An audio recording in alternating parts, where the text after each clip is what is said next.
నువ్వు ఉండవయ్యా, నేను ఉన్నాను కదా, చూస్తారు కదా అంతాను, ప్రెసిడెంట్గా నువ్వు ఉండమంటే అదే నా వల్ల సాయంత్రం అడుగుతా మందు వేసుకోవాలి, నా వల్ల నేను చావలేని తిరగలేని చెప్పి పెద్దవాడు పార్టీ అన్ని కులాలనే కలపాలి అని పెడితే ఆయన ఆ మాట అన్నప్పుడు సరే ఇట్లా చేశాడు.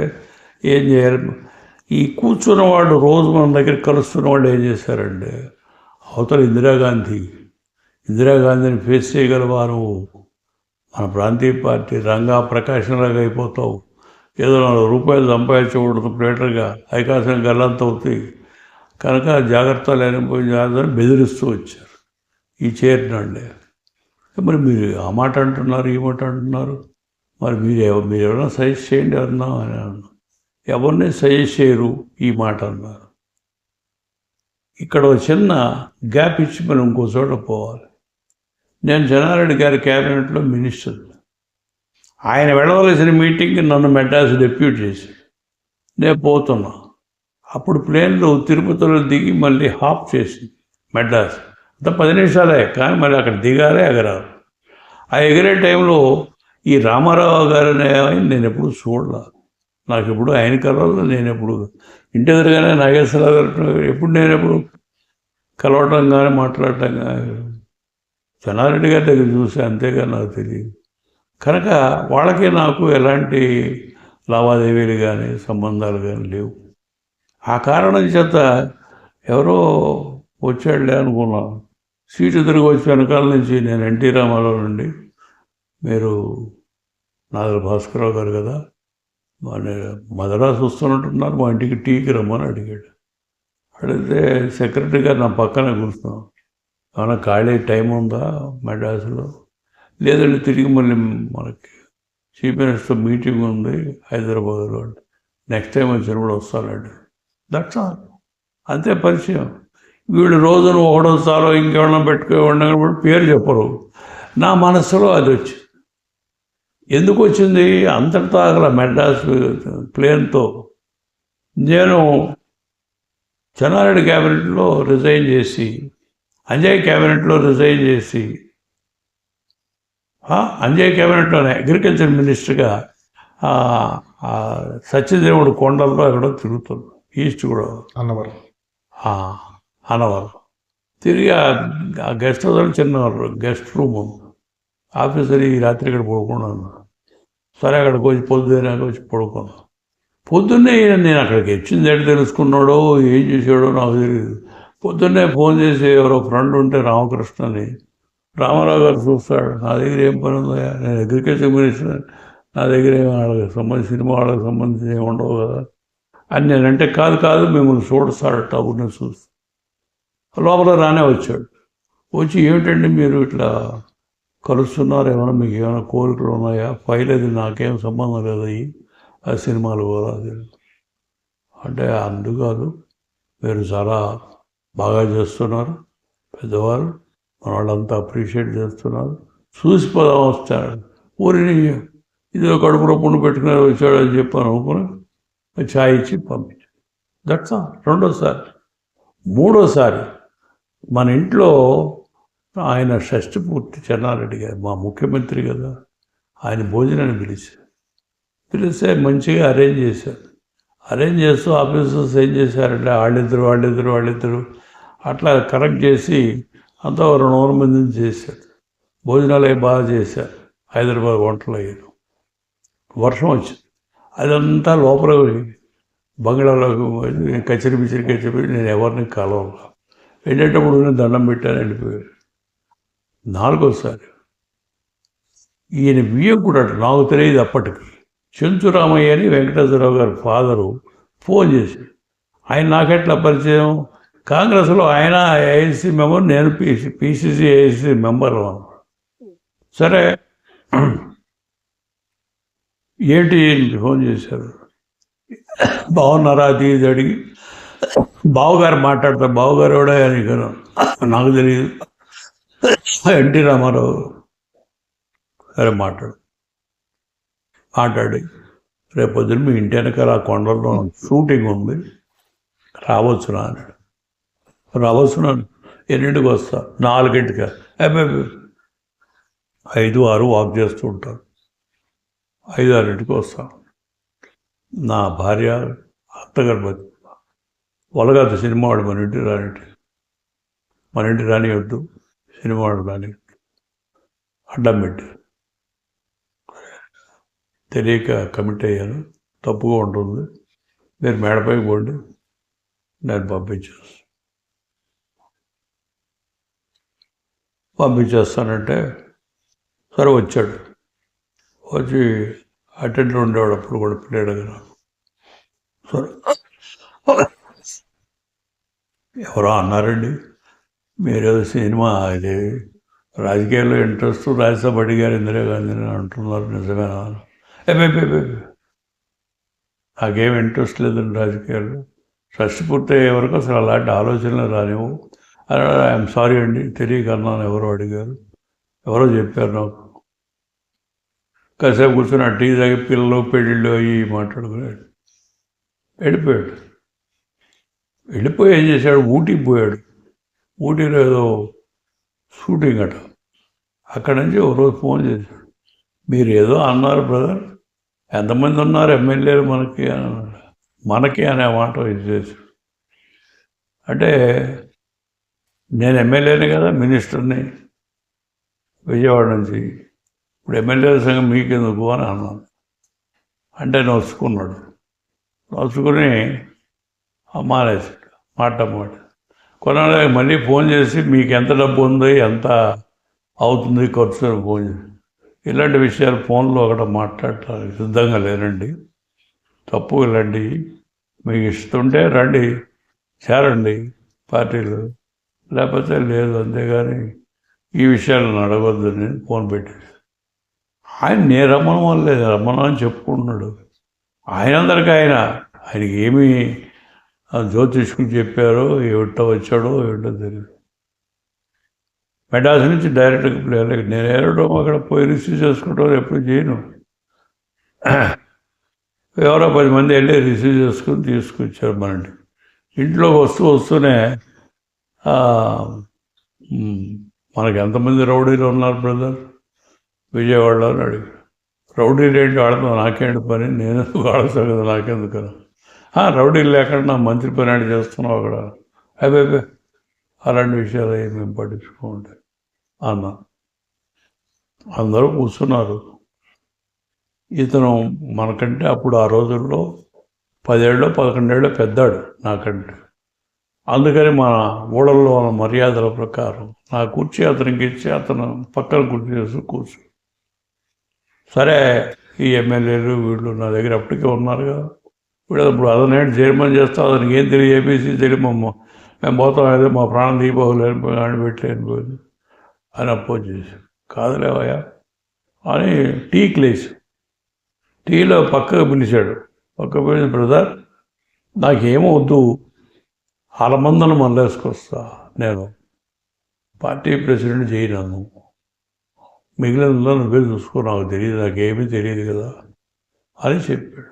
చూద్దామండి, కూర్చోబెడితేనే అపోజ్ చేస్తున్నారు కదా, వాళ్ళు కన్విన్స్ చేయాలి, ఆలోచన చేస్తారు.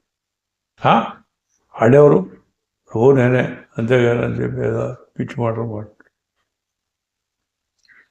సరే ఇంటికి పోయాడు.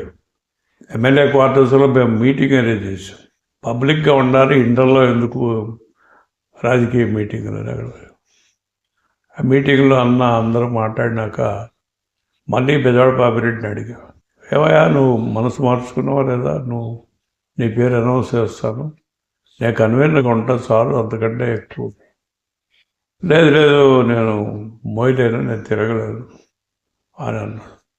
సరే నాకు ఆల్టర్నేటివ్ ఏముంది, ఇతనందరూ అడిగాడు కదా, అందులో నాకంటే అట్రాక్టివ్ మనిషి జనం వస్తారని చెప్పి అనుకుంటున్నారు కదా, నేను వెళ్తే పెద్ద క్రౌడ్స్ రాకపోవచ్చు, వాడు వస్తే క్రౌడ్స్ వస్తాయని అనుకుంటున్నారు కదా, అందుకని అతని పేరు అనౌన్స్ చేసే ముందు కొన్ని పేర్లు నా దగ్గర ఉంటే సజెషన్ చేసి, ఈ పేర్లు ఉన్నాయి మా దగ్గర, పార్టీ పేరు ఆలోచన చేయడం మీరు కూడా అని చెప్పాను.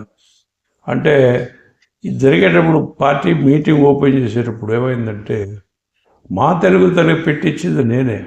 ఎందుకు పెట్టానంటే, మన తెలుగు సంస్కృతి అనేది ఉండాలి. ప్రకాశం గారి మనవరాలు పాడింది, అక్కడి నుంచి వచ్చిందని పెట్టారు.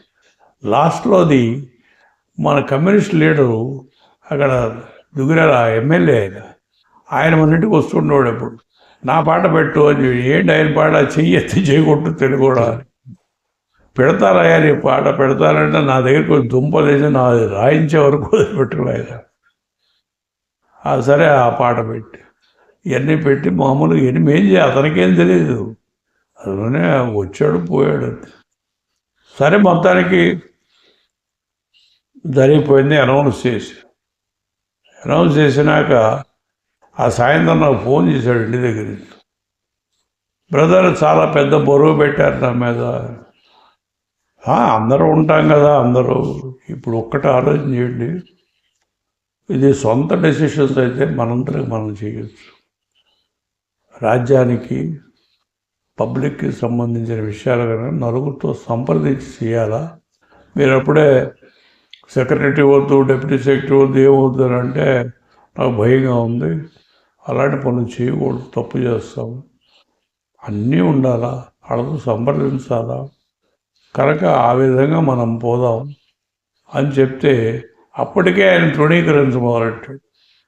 అదేదో తను ఆ రాజ్యానికి అతను కింగ్ అని చేసేసినట్టు ఆయన అన్నట్టు కింగ్.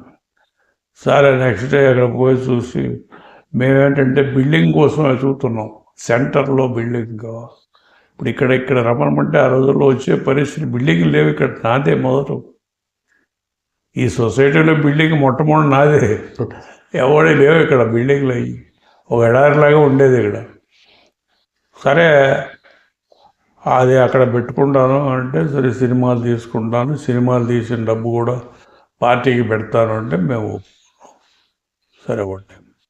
అక్కడ పెట్టిన కాడి ఆ సినిమాలు కూడా అతనే పార్టీ బిల్డప్కి పెట్టుకు వచ్చుకున్నాడు, అందరం మేమే బిల్డప్ చేసి అయితే ఈ లోపల ఏం చేశారు, ఈ వెంకటేశ్వరరావు అనే కుర్రాడు ఖాళీగా ఉన్నాడు. అతను డాక్టర్ చదువుకున్నాడు కానీ ప్రాక్టీస్ లేదు. అతను ఏదో యూత్ కాంగ్రెస్ అని, పిల్లలని సంజయ్ గాంధీ పుట్టినప్పుడు నేను పుట్టానని ఏదో చెప్పుకుంటూ యూత్ కాంగ్రెస్ అని ఒక దుకాణం పెట్టి, వాడి ఉద్దేశం ఏంటి, కాంగ్రెస్ వాళ్ళు రానియకూడదు, ఆ పిల్లల ఉద్యోగం నాన్ కాంగ్రెస్ వాళ్ళని చేర్చుకోవాలి. నాతో పాటు 3 ఎమ్మెల్యేలు వచ్చారుగా, వాళ్ళందరినీ ఎట్ట ఎలగొట్టాలని వాడు, వీలైతే నన్ను కూడా ఎలగొట్టేయాలని వాళ్ళ పిల్లలు. ఇతనికి ఏం చెప్తున్నారో ఏమిటో నాకు తెలియదు, మనసు చెడగొట్టుకున్నాడు, కొంత దూరం వెళ్ళాడు. స్టేజ్లో రామోజీ అనేవాడు ఫోన్ చేశాడు. రామారావు మన ఇంటికి వచ్చినప్పుడు ఫోన్ చేశాడు. రామారావు గారు నాకు తెలియదు, మీరు ఇంట్రడ్యూస్ చేయాలా, ఫోన్ చేయించి ఇంట్రడ్యూస్ చేయాలా. సరే నేను లిబరల్ మనిషిని, ఈ కుచ్చుత బూతులు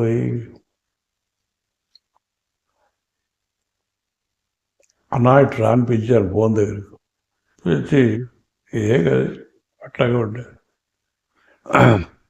మన పత్రికలాడు కూడా అవసరం, పార్టీ పెట్టినప్పుడు ఏదో పత్రిక ఆయన ఇక్కడ కొంచెం ప్రచారం అది ఎక్కువ ఉంది ఆయన పేపర్కి, మాట్లాడతానంటున్నాడు, మాట్లాడు. నాకు అప్పటికి ఇన్ఫర్మేషన్ లేదు అతని గురించి.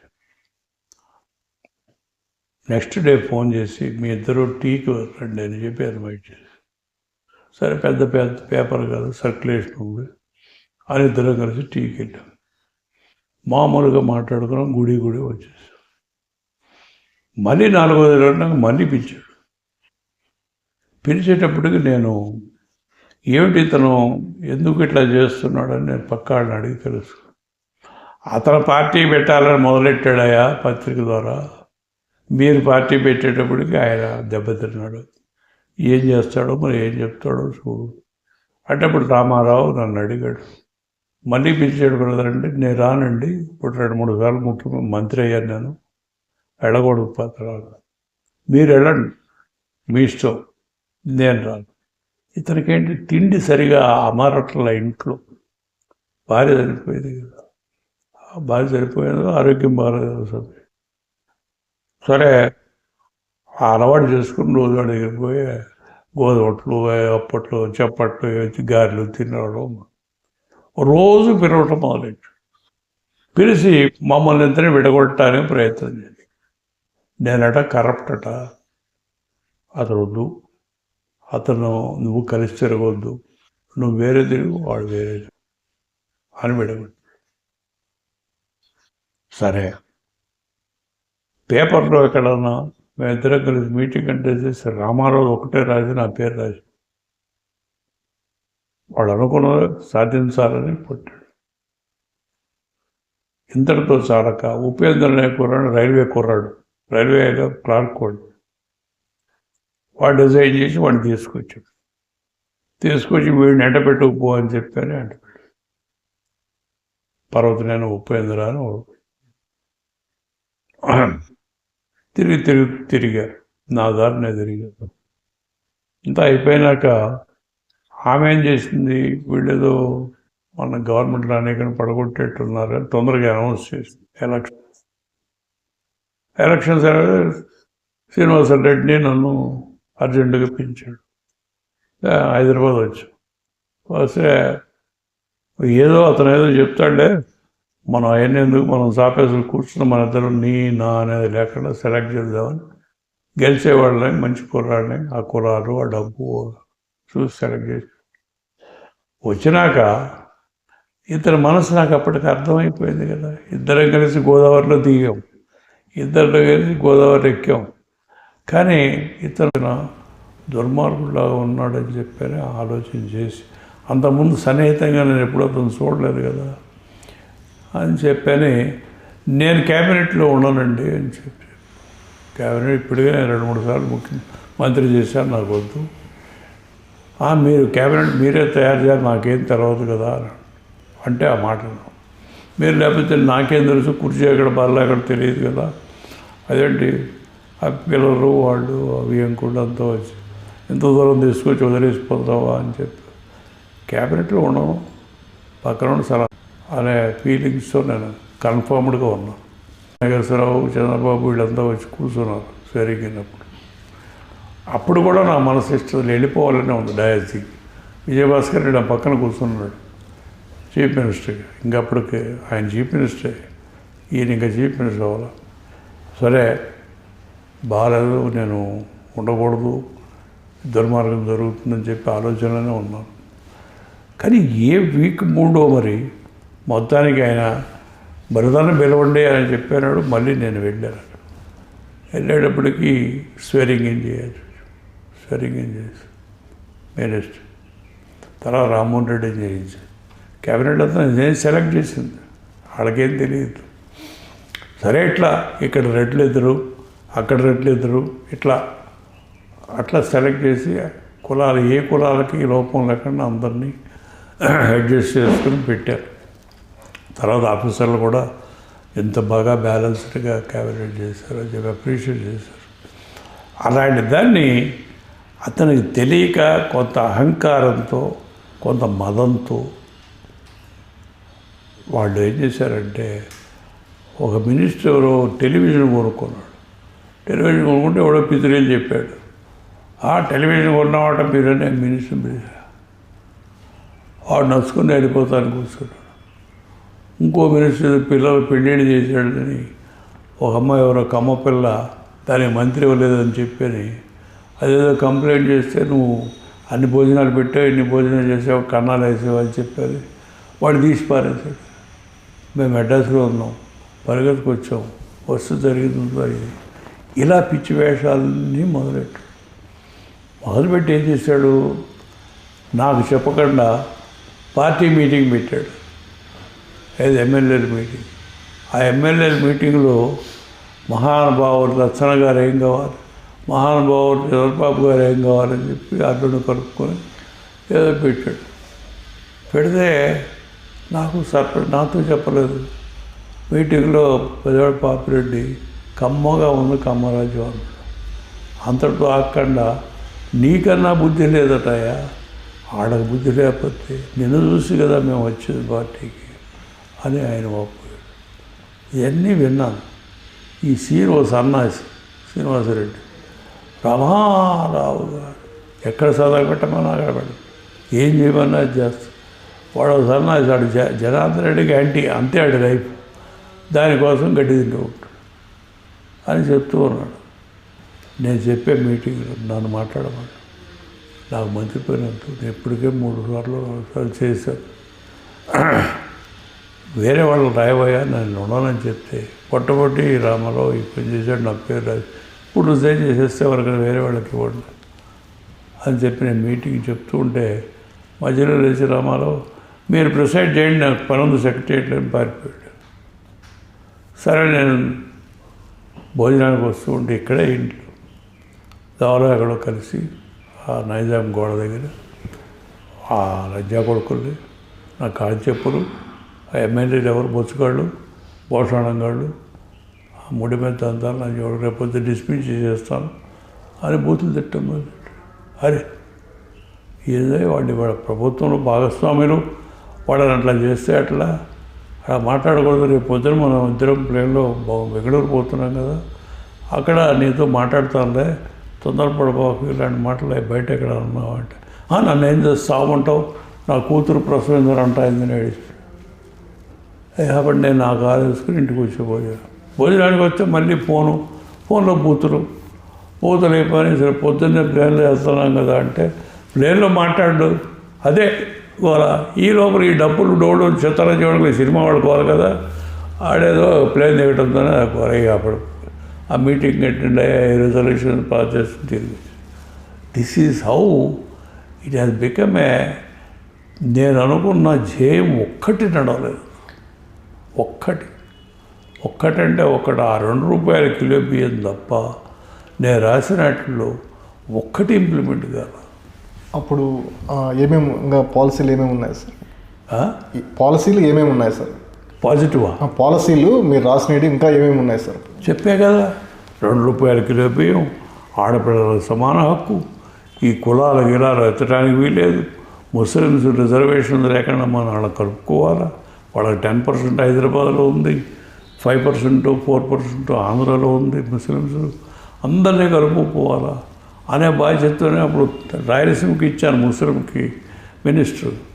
కనుక ఇట్లా చేసిన భావాలు ఏమీ లేకుండా నేను ఏదో రాజుని కనుక ఏదో కూర్చుని ఏమి అన్నట్టు మీసాల మీద అదే పద్ధతి తప్ప ఇది ఏమిటి సబ్జెక్ట్ అని తెలుసుకోవడం కానీ.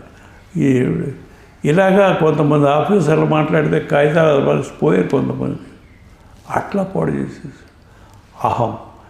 ఏమిటి కోపం ఇదంతా అంటే అల్లుడిని చేర్చుకోలేదు, అల్లుడు నన్ను చేర్చుకోమని వచ్చాడు, ఇక్కడే మాట్లాడిపోయాడు.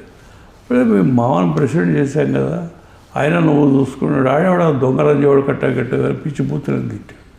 ఇవన్నీ నేనన్నాను, ఆయన చెప్తే నా పని ఏం కావాలా, పార్టీ పని ఏం కావాలా, తప్పు ఇలాంటి మాటలు పోవాలన్నమాట. నేను తాత బిర్లా అంతా వచ్చి మళ్ళీ కలుస్తాను. ఆయన కోరికలు అలా ఉన్నాయి కనుక ఇలా పాడు చేసి పారేశారు పార్టీ. అదేదో సినిమా సెట్ లాగా, సినిమాలో రాజుగారు అక్కడ ఉంటే ఆ రాజుగారికి జీ హుజూర్ అని సలాములు కొట్టుకుంటూ వెళ్ళి అడిగి పోనీ ఏమైనా ఆర్డర్ తెలుసా, పాస్ చేయటం తెలుసా, అది ఎవరు తెలుసా అంటే విచిత్రమైన సంఘటన చెప్తారు. పార్టీ పెట్టిన కొత్తలో ఎవరో ఒక అమ్మాయిని కృష్ణా జిల్లా నుంచి 10 ఎకరాల పొలం రాస్తానని వచ్చాడు. పొలం ఎందుకే 10 లేవయా, నీకు పొలం ఏం చేసుకుంటాం, పార్టీ ఆఫీస్కి ఖర్చు చేసుకుంటాం 10 నీకు బాగా డబ్బు ఉంటే 10 లక్షలు నీ పేరు రాసి మంచి అక్షరాల్లో పెడతాను. ఆడిపించాడు, నాకు పొలం ఏమన్నా, నాకు డబ్బు లేదు అన్నాడు. సరే నన్ను కలిసావు, ఆయన కూడా ఒకసారి చూసిపో అన్నా. ఆయన చూసిపోయి చెప్పాడు ఆ పొలం ఇస్తాను, ఆయన రాయింగ్ చేసుకో, కాగితాలు తెచ్చి స్టాంప్ పేపర్లో ఆయన పేరు రాయించేసుకుని ఆ పొలం అయిందంటాడు. ఆ 10 ఎకరాలు ఈయన అమెరికా పోయి, అమెరికా నుంచి ప్లేన్లో దిగి హెలికాప్టర్లో గడ్డిపేట వెళ్తాడట. నేను 40 కోట్లు ఒకదానికి 80 కోట్లు శాంక్షన్ చేయాలట. రూల్స్ పర్మిట్ చేయవు. ఆయన అక్కడ చీఫ్ మినిస్టర్ వ్యవహారం కనుక ఆయన్నే డిసైడ్ చేసుకోమని ఫైల్ అని చెప్పి ఆధారపడేది. దానికి కారాలు మిరియాలు మీరు వచ్చాడు అనుకున్నాం మేము. సంతకాలు నేను ఎవరి చేత పెట్టేశారా, ఆయన వచ్చి నన్ను డిస్మిస్ చేసినా సంతకాలు పెట్టారు. వీళ్ళేం సృష్టించారు, నువ్వు వెళ్ళిపోయిన కాడి నుంచి సంతకాలు పెడుతున్నావు, నీకు కానీ పెట్టించాడు, నేను పడగొట్టాలని చేశాడు భాస్కర్ రావు అని ఈ ప్రెస్కి చెప్పారు. ఇదంతా జరిగినాక ఏం చేసాం, ఈ మరి మైనార్టీలో పడిపోయాడు కదా. పడిపోతే గవర్నర్ చాలా యాంటీ ఈ సినిమా వాళ్ళకి. ఆయన కంగారు పడి నన్ను పిలిచాడు. పిలిచి పోయినా పోతే ఏదో సంతకాలు పెట్టారండి, నేను కూడా పెట్టాను లాస్ట్లో 91, 92. వాళ్ళు ఇతరులతో పనిచేయడానికి సిద్ధంగా లేరు, మేము వేరే కూర్చుంటాం హౌస్లో, మాకు వేరే అలర్ట్ చేయించండి అని చెప్పి. లేదు ఆయన మైనార్టీలో పడ్డాడు, నేను చేయమంటున్నారు. ఆపోజిషన్ లీడర్ మదన్ మోహన్ ఉన్నాడు, ఆయనకి ఇవ్వండి, మేము సపోర్ట్ చేస్తాం.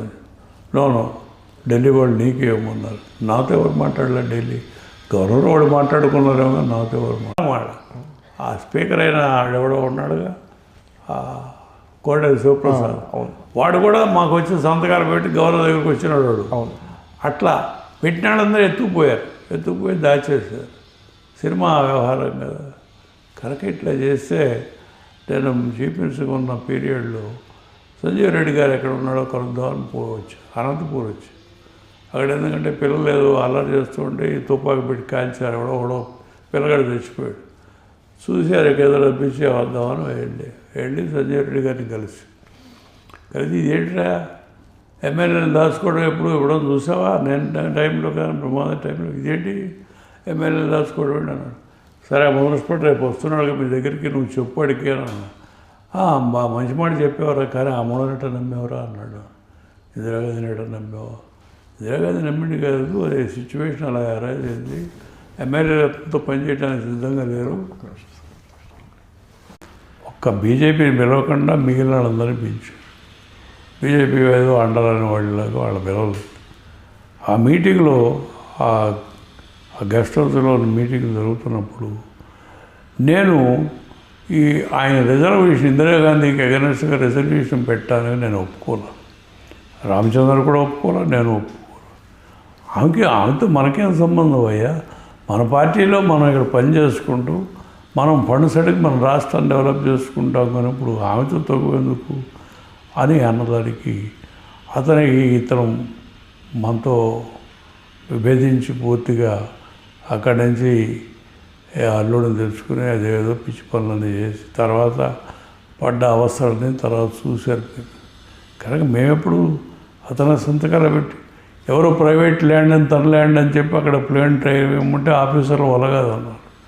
ఆ ఒలగదని ఫైల్ నేనేట సైన్ చేస్తాను, అది ఆయన్నే డిసైడ్ చేసుకుని ఫైల్ అతను పడేసి అది పెద్ద అఫెన్స్గా తీసుకుని నేను ఈ సంతకాలే మొట్టమొదటి పెట్టించాడు నాకు ఎగరెస్గానే ఒక పుకార్లు ఒకటి లేపి సినిమా వాళ్ళు కనుక ప్రచారం చేసేట్టు చేసి ఎప్పుడు ప్రచారం అట్లా సంతకాలు అవి పెట్టేస్తాం అని ఎప్పుడు ఓరలేని తనం ఒకటి ప్రతి ఒక్క వచ్చిందాన్ని తనకు అవకాశంగా మలుచుకోవడము, అది ఎట్లా పడితే అట్లా చేసి వాడు ఇదంతా తన ఆస్తి అన్నట్టు ఎవడో ఎత్తుకుపోతున్నారు ఎవడో అన్నట్టు అలాంటి భావం. చాలా స్మాల్ మ్యాన్, ఇది not a large hearted man, small man, కుచితం, చాలా స్మాల్. ఆ డబ్బు, పిల్లలు, ఆ తాగుడు, ఆ తిండి తినరు, అదే కానీ అతనికి విశాల భావాలు అవి లేవు. చాలా తప్పు చేసామంటే మరి నా చుట్టూ ఉన్నాళ్ళంతా నువ్వు ఒకడో చాలా ఇందిరాగాంధీ అంటే నేను వయసు మార్చడం జరిగింది. అది ఆ తప్పు ఇంత దూరం తీసుకెళ్ళి ఆఖరికి నన్ను పనికిరానికుండా పని చేయకుండా ఎంతో సేవ చేద్దామని వచ్చి నా భయాలన్నింటినీ కట్టేది చేసి పాడు చేశారు. అదిగా మనం ఏం చేస్తాం, కాలానికి వదిలేసి ఇది పరిస్థితి. అంతేగాని అందులో దురుద్దేశం కానీ దొంగతనం కానీ మోసం కానీ ఏది లేదు. వాళ్ళే భయం వాళ్ళకి, వీడుంటే ఏదైనా చేసేస్తాడు మనది పార్టీ. మనం పిల్లలంతా మరీ మొదలెట్టారు, మా తాతగారు పెట్టాడు ఎవడు తాత ఎవడు పార్టీ పెట్టబెట్టి వాళ్ళకి ఏం తెలిసి ఎందుకొచ్చాడు మన ఇంట్లో పార్టీ పెడితే నువ్వు మన ఇంటికి వచ్చి నీ ఇంటికి నేను ఏమైనా వచ్చారా? ఇవన్నీ పిచ్చి మాటలు ప్రజలకు చెప్పి ప్రజల్లో కూడా కొంతమంది రామారావు పార్టీ పెట్టాడని చెప్తూ ఉంటారు. కనుక ఈ సినిమాటిక్ వ్యవహారాలు అన్నమాట. ఇప్పుడు వాళ్ళకి ఏంటంటే ప్రచారం మీద మెయిన్ వాళ్ళకి. ఆ ప్రచారం అక్కడ జరిగేది ఒకటి, చూపించేది ఒకటి. దాని గురించి మనసు పెట్టుకోకుండా ఇప్పుడు నేను 91 వయసు నాది, ఎందుకు ఈ చెత్త అంతాను శుభ్రంగా చదువుకుంటూ 15 పుస్తకాలు రాశాను. హాయిగా కుర్రాళ్ళు వచ్చారు. అబ్బాయి కూడా ఇప్పుడు ఏదో కొన్నాళ్ళు స్పీకర్ పని చేశాడు, ఇప్పుడు మళ్ళీ మినిస్టర్ పని చేస్తున్నాడు. ఆడ పని చేసుకుంటూ ఉంటాను. నేను పెద్ద పట్టించుకోవట్లా. ఎవరైనా వస్తే విషయాలు, పబ్లిక్ విషయాలు మాట్లాడుతూ ఉంటారు సమకాలీలతోనూ, ఆ విషయాల్లో జిజ్ఞాస ఉన్న వాళ్ళతోనూ మాట్లాడుతూ ఉంటా, చెప్తూ ఉంటాం. అంతేగాని దేశ శ్రేయస్సుని కోరే మనం అలాంటి పనులు, ఈ చిల్లర మాటలు, చిల్లర స్టేట్మెంట్లు అది ఎప్పుడు ఉపక్రమించలేదు. మేము మనం చేస్తాం. ఒక రకంగా చూస్తే తాను ఓడి తలిచిన దైవం ఓడి తలుచు అన్నట్టుగా. అంతేగా. మరొకటి వాస్తవానికి ఇందిరా కాంగ్రెస్ నా బుర్రలో నుంచి వచ్చింది, ఈ ప్రాంతీయ పార్టీ నా బుర్రలో వచ్చింది. వాళ్ళు ప్రస్తుతం వాళ్ళ అధికారం కోసం దేనా పిచ్చి మాటలు మాట్లాడి ఆయనకేం సంబంధం లేదు, మేము పెట్టుకున్నామని చెప్పుకోవచ్చు. కానీ కాలం అట్లా. దీనికి అడుసుమిల్లి జయప్రకాష్ చెప్పాడు. అడుసుమిల్లి జయప్రకాష్, అవును, అప్పుడు నేను ఉన్నాను, ఆ మధ్యలో ఉన్నాను, పార్టీ అంతా నాదెళ్ల భాస్కర్రావు గారిదే. ఈ విషయం కూడా ఒక ప్రభుత్వ కార్యక్రమంలోనే ఎన్టీ రామారావు గారు, ఇది నా పుర్రెలోడిది కాదు, నాదెళ్ల భాస్కర్రావు పుర్రెలోడిది అని చెప్పాడు. నాదెళ్ల భాస్కర్రావు పుర్రెలో పుట్టింది ఇది, నాది కాదు అని చెప్పాడు ఆయన. రామారావు చెప్పాడు, కానీ ఆయన చెప్పరు. వాళ్ళు అది చెప్పనివారు. అది చెప్పారనుకోండి మూసేస్తారు. ఎలాంటి పిచ్చి వ్యాపారాలు చేస్తారు. యథార్థానికి దూరంగా బతకాలని చూస్తూ ఉంటారు. ఇంకోటి ఏంటంటే అర్థమైందంటే మీలోని జ్ఞానము మిమ్మల్ని నిద్రపోనిలే ఇక్కడ మరి చిన్నాడి విషయంలో కావచ్చు, ప్రాంతీయ పార్టీ విషయంలో కావచ్చు. కానీ అదే జ్ఞానము ఇంకొకటి ఆ జిజ్ఞాస అలా ముందుకు లాగుతూ వచ్చింది. అది డెస్టినీ కావచ్చు, దేశ భవిష్యత్తుకి దోవలు కావచ్చు. మరి ఆ విధంగా నాలో వచ్చింది. తర్వాత అదే మీ దగ్గర ఉన్న జ్ఞానాన్ని మిగతా వాళ్ళు జీర్ణించుకోలేక, ఓర్వలేక మిమ్మల్ని అదే జ్ఞానము మిమ్మల్ని దూరం చేసేసి, ఓర్వలేక ఒకటే కులంలో పుట్టినాడు మరీ ఎక్కువగా అల్లరి చేశాడు. వీడేంటి ఎంత దూరం వచ్చాడు. వీళ్ళంతా ఎవరు, నేను మినిస్టర్గా ఉన్నప్పుడు ఆర్డర్లో ఎత్తుకుపోయేవాడు. ఏదో ట్రాన్స్ఫర్లు ఏదో జరగట్లేదని ఇలాంటి బాపతంతా అసూయతో చేస్తున్న మాటలు, అసూయతో మాట్లాడుతున్న మాటలు. రామోజీ ఎందుకు నా మీద కక్ష కట్టాడంటే, రామోజీ పార్టీ పెట్టాలని ప్రయత్నం చేశాడు. అది ఈ మధ్య కాకినాడ బ్రాహ్మణుడు చెప్పాడు, ప్రస్తుతం కూడా చెప్పాడు. ప్రయత్నం చేశాడు. ఈ నాదెళ్ల భాస్కర్రావు వచ్చి ఇతను తెచ్చేటప్పటికి దెబ్బతిన్నాడు, అక్కడ నుంచి కక్షగా ఉన్నాడు అని చెప్పి అట్లా జరిగింది. దానికి ఇవాళ నాకు వ్యతిరేకంగా నన్ను అసహించుకునే మనుషులు ఉంటారు కదా, కొంతమంది కుర్రాళ్ళు. వాళ్ళు పెద్దవాళ్ళు అయ్యి వాళ్ళు ఏమంటారంటే, ఆడిదేం లేదంతా రామోజీ దార్శనికుడు, ఇదంతా రామోజీకి చేశాడు. రామోజీ పేపర్ నడుపుకున్నాడు. అతను ఎక్కడి నుంచి వచ్చాడో వాళ్ళకి తెలియదు. ఏ ప్రాంతం వాడో ఎలాంటి వాడో ఆ పేరు అతను కాదు, వేరే పేరేది. కనుక ఇవన్నీ తెలిసిన వాళ్ళకి తెలుస్తాయి. తెలియని వాళ్ళు తొందరపడి ఏదో ఒకటి మాట్లాడుతారు. పెద్ద పట్టించుకోవట్లేదు. 40 ఏళ్ళు అయిపోయింది. నేను చెప్పేది మళ్ళీ చరిత్ర చరణం అవుతుందని చెప్పటంలో ఎవరు అడిగినా కూడా ఎందుకు పోనేలే అని చెప్పి. రాయచోట్లో జడ్జి విజయ గారు అనేసి జడ్జి ఉన్నారు. వారు రంగారెడ్డికి ట్రాన్స్ఫర్ అయ్యారు. ఈ చిట్స్లో అరెస్ట్ వారెంట్ ఇష్యూ చేశారు వారికి, రామోజీరావు గారికి. విజయ గారు చిట్లు రామోజీ నా మీద కట్టడానికి కారణం ఒకటి ఉంది. చెన్నారెడ్డి గారు, నేను మంత్రిగా ఉన్నప్పుడు చెన్నారెడ్డి గారికి ఎవరో పేపర్ ఆయన వచ్చి ఇట్లా డబ్బు తినేస్తున్నాడు చిట్ ఫండ్లు అని చెప్పారు. అయితే ఆయన నన్ను పిలిచి ఇదంతా ఎంక్వైరీ చేయమని చెప్పి నాకు హోమ్ సెక్రటరీని పంపాడు. నేను హోమ్ మినిస్ట్రీ నాది కాదు కదా అంటే హోమ్ సెక్రటరీని పంపాడు. పంపితే ఆయన వెళ్ళి తెలుసుకుని రావయ్యా అని పంపిస్తే వాడు ఏం చేశాడు, నాదెళ్ల భాస్కర్రావు పంపాడు ఎంక్వైరీ చేయమని చెప్పి వాడు అక్కడ చెప్పుకుంటాడు. వాడు చెప్పుంటే అక్కడి నుంచి నా మీద కక్ష కట్టాడు. అట్లా జరిగింది. ఏదైతే మీరు పరమాత్ముడు అంటారో, దైవం అంటారో, ఇతను నీకు రేపు వస్తాడు, నీ మార్గంలోకి వస్తాడు, అడ్డుపడతాడు అని ముందుగానే మరి చిన్నారెడ్డి రూపంలో మీకు ఇచ్చాడు. కానీ మీరు ఆ రోజున్న పరిస్థితుల ప్రకారం దాన్ని చాలా సీరియస్గా తీసుకోలేదు అని నాకు అనిపిస్తుంది. అది కరెక్టే.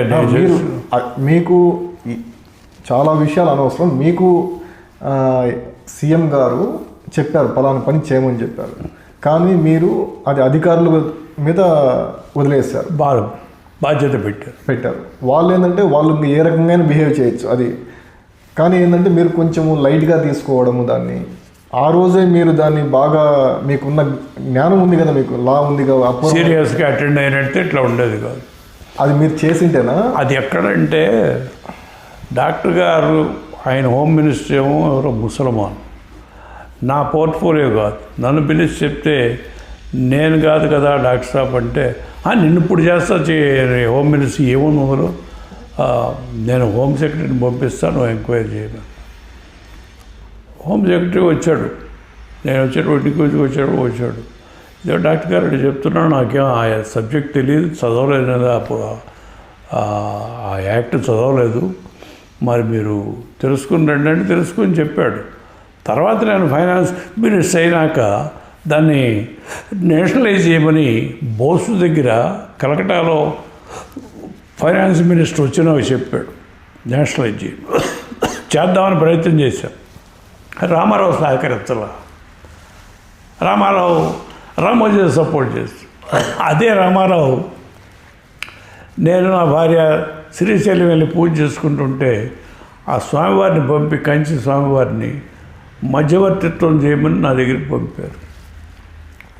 పంపితే ఆయన అక్కడికి వచ్చి నాకు కబురు చేశాడు, మీ ఇద్దరు కలిసిపోరాదే, రామోజీ కదా మిమ్మల్ని ఇద్దరిని పాడు చేసింది, మీ ఇద్దరు కలిసిపోతే రాష్ట్రం బాగుంటుంది అని నాకు సజెస్టివ్గా వచ్చి నా దగ్గర కలిసి, అబ్బాయి ఎందుకు అంటే 15 రోజుల్లో చంపించేస్తానంటున్నాడు రామారావుని, మీరు కలిసిన రోజుల నుంచి 15 రోజుల్లో. స్వామి మీ నోటితోనే ఇలాంటి మాటలు వింటున్నాము, నా కోసం ఎవరినో చంపటం ఎందుకు, ఈ పనులేదు, నేను దైవ దర్శనం కోసం వచ్చాను, మరి అది భావ్యం కాదేమో, పైగా అతను సరైన మనిషి కాదండి, అతనేదో డబ్బు సంపాదించేటప్పటికి కొంచెం అహం పెరిగిపోయి అల్లరి చేస్తున్నాడు, చూద్దాం మనం, నేను అయితే రామారావుని కలవనండి అని వెళ్ళిపోయి నేను వచ్చేసి. ఇక్కడ ఏదైనా కొంచెం ఆలోచించి మీరు ఒకవేళ కలిసి ఉంటే, మీరు మళ్ళీ కలిసి ఉంటే, ఇక్కడ ఒక అబ్జెక్షన్ ఏమిటంటే చంపడం అనే ఒక పదం అక్కడ ఏంటంటే అది క్యారీ ఫార్వర్డ్ ఏది స్వామి గారు చేయడం, అదే విషయాన్ని అంత పెద్ద స్వామి గారు ఒక మనిషిని చంపడం అనే దాన్ని మాటను దాన్ని ఫార్వర్డ్ చేయడం అనేది అయితే ఒకటి. నేను గ్రామాల నుంచి వచ్చాను, పట్టుదల నాకు కూడా ఎక్కువగా ఉంటాయి. ఒకసారి విభేదించినాక మళ్ళీ కలవటం అంత ఈజీ కాదు గ్రామం నుంచి వచ్చిన వాళ్ళకి. మనం ఎంత కాంప్రమైజ్ అయినా జనంలో ఉండదు. అయితే ఒక్కటి నేను భావించాను, పబ్లిక్ ఇష్యూలో మనం కాంప్రమైజ్ అవ్వలేకపోయాము, మనం గ్రామం నుంచి వచ్చాం కనుక మైండ్ పర్మిట్ చేయలేదు అని చెప్పి ఆలోచించాను. గ్రామం నుంచి వచ్చిన వాళ్ళు అంత తొందరగా లౌక్యం ప్రదర్శించారు. ఇది లౌక్యానికి సంబంధించింది, మరొక స్టెప్ కిందకి దిగాల్సిన అవసరం, అది చేయలేకపోయాను. అది నాది పొరపాటు అంటే పొరపాటే. అయితే స్వామివారు చెప్పిన దాన్ని బట్టి కొంత అంత పెద్ద స్వామివారు వచ్చి అడిగితే కాదన్నానే తప్పు చేశానేమో అని అనిపిస్తుంది అప్పుడప్పుడు.